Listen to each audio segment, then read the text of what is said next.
the underside of the island with a toothbrush. Silas knew he had to act. He recalled his recent trip to the base dentist, where he'd been administered laughing gas, nitrous oxide. He noticed that after the gas, even the most miserable man became a fountain of joy. The plan was simple. Pipe the laughing gas into the general's office during the hearing. Willie and Gruber rigged the tank to the ventilation system. As the hearing began, Blythe sat behind his heavy oak desk, ready to deliver the final blow. "Lieutenant Pringle," Blythe began, his voice cold. "Regarding the incident with the potato peel sub." He stopped. A strange, sweet smell filled the room.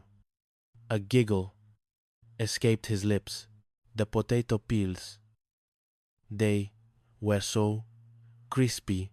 Silas watched from the corner. "Sir, are you all right?" "All right?" Blythe roared with laughter, slamming the desk. "I'm wonderful. Pringle, you're a genius. Torpedoing garbage? That's the most efficient waste management I've ever seen. Give this man a promotion. Give everyone a promotion. Silas, you're my best friend. Let's go for a swim in the clouds." The Grand Marshal, who had arrived to oversee the board, walked in to find General Blythe wearing a waste paper basket as a hat and trying to teach the local sky lizards how to salute. "Binghamton," the Grand Marshal bellowed. "What is the meaning of this, Ironhide?" "You old bucket of bolts," Blythe chirped, pinching the Grand Marshal's cheek. "You look like a grumpy little puffin. Laugh with me." Silas leaned over to the Grand Marshal. "It's combat fatigue, sir. He thinks the sky lizards are spies. It's quite tragic." "Yeah," the Grand Marshal shook his head. "The man's a lunatic. Cancel the board. Get this man a sedative and a long vacation." Chapter 4. The Lizard, the Lawsuit, and the Lost Loot.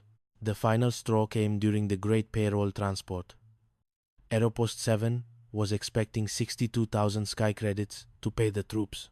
Blythe, still bitter about the laughing gas incident, decided to set a trap. "I'm entrusting the payroll to Pringle," Blythe told his aide, Lieutenant Carpenter. "But we'll mark the bills. I've planted a wallet for them to find. Once they pocket the money, I'll pounce. It's foolproof." The crew of the Cloud Runner 7 was enjoying a picnic on a nearby, uninhabited island when they encountered a local resident, Gully, a 6-foot-long sky lizard with a penchant for shiny objects and peanut butter sandwiches. While Pringle was distracted by a particularly complex sandwich, Gully the lizard spotted the general's planted wallet. Thinking it was a snack, Gully swallowed it whole credits, I.D., card, and all. "Sydney," Pringle yelled. He had a habit of naming wild animals. "Give that back. That's the general's face in there." When Silas and the crew returned to base, Blythe was waiting with a squad of MPs. "All right, Sterling. Where's the money? I know you took it. I have the serial numbers." "Cos'è? Simon Bascuto." "An alligator ate it, sir," Pringle said earnestly. "An alligator? In the sky?" Blythe screamed. "You're under arrest for grand larceny." The court-martial was a circus. Blythe was the prosecutor, the judge, and the primary witness.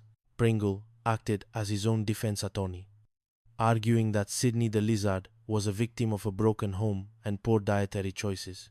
"I object," Pringle shouted, standing up. "You can't call Sydney stupid.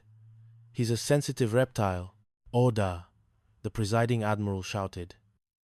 "Sterling, if you don't produce this lizard or the money in 10 minutes, I'm sending the lot of you to the salt mines of Saturn." Just as the admiral was about to reach for his gavel, a commotion broke out at the back of the courtroom. "The witness has arrived, Your Honor," Silas announced. They pulled back the cover to reveal Gully the lizard, looking very bloated and very annoyed. Silas held up a peanut butter sandwich.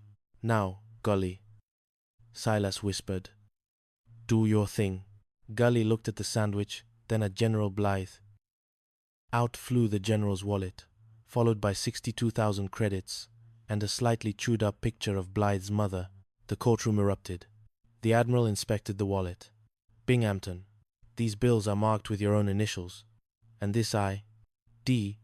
card was found in the lizard's mouth. Why was your personal wallet on a deserted island? I was landscaping, Blythe stammered. He was trying to frame us, Your Honor, Silas shouted.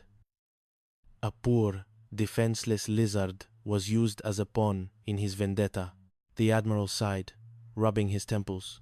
General Blythe, for the crime of wasting this court's time and harassing a protected species, you are hereby ordered to pay for the lizard's veterinary bills and spend the next month in charge of the base laundry. Epilogue. The sunset over Aeropost set. As the sun dipped below the floating horizon, casting long, orange shadows over the docks, Silas Sterling sat in his hammock on the deck of the Cloud Runner 7. Down on the docks, General Blythe was struggling with a mountain of steam-powered washing machines, covered in suds and swearing at a pile of dirty flight suits. Pringle walked up to Silas, holding a fresh sandwich. You know, Skip, I think we really made a difference today. We saved the payroll, we saved my career, and we made a new friend. Silas looked over at Gully the lizard, who was sunning himself on a nearby crate, wearing the General's lost hat. Yeah, clutch, Silas said, closing his eyes. It's a tough war, but someone's got to win it.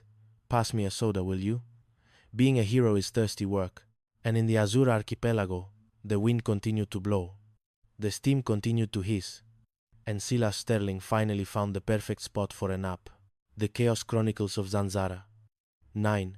A novel of incompetence, insanity, and intergalactic payrolls. Chapter 1. The Stress Director and the Neurosync Garter Belts. The Sons of Zanzara. 9 were particularly cruel that Tuesday morning. Director Barnaby Balthazar sat at his floating obsidian desk, clutching his stomach as if it were a ticking time bomb. It was his stomach acid, a cocktail of pure stress and cheap synthetic espresso, was currently capable of dissolving industrial-grade titanium. Wow, wow, wow, wow, Balthazar muttered, staring at a holographic manifest. Neural sync garter belts. Agent Cooper, get in here. Agent Cooper, a man whose spine was permanently curved from years of sycophantic bowing, scurried into the office. Yes, Director? You sounded musical. Musical? I'm dying, Cooper. You are the logistics officer of this godforsaken rock. If the medical staff needs neural sync garter belts to keep their flight suits from riding up during gravity shifts, you snap to it. Shake a leg. Shake both legs. Do you have any idea what a mess this outpost is? Sir, the sinks in the junior officers' lounge are backing up with green slime again, Cooper offered helpfully. I am the director of Outpost Alpha. I am not a plumber. Balthazar screamed. He reached for a bottle of anti-indigestion pills, popping them like candy. My life is a tragedy, and it's about to become a horror show. I just got word from the High Command. Inspector General Iron Joe Ironside is arriving today for a sneak inspection. Cooper palled. Ironside? The man who demoted his own mother for having a dusty bookshelf? Precisely, Balthazar groaned. He'll find the slime. He'll find the missing garter belts. He'll find them. By them, Balthazar meant Captain Silas, Mac Maverick, and his crew of Mavericks. They were technically an elite rapid response team, but in practice, they were a band of high-tech pirates who spent more time roasting exotic lizards and running illegal gambling rings than patrolling the sector. A brilliant, devious thought struck Balthazar. If he was sick, truly, medically incapacitated, he couldn't be held responsible for the inspection. Cooper, Balthazar whispered, leaning back with a fake wheeze.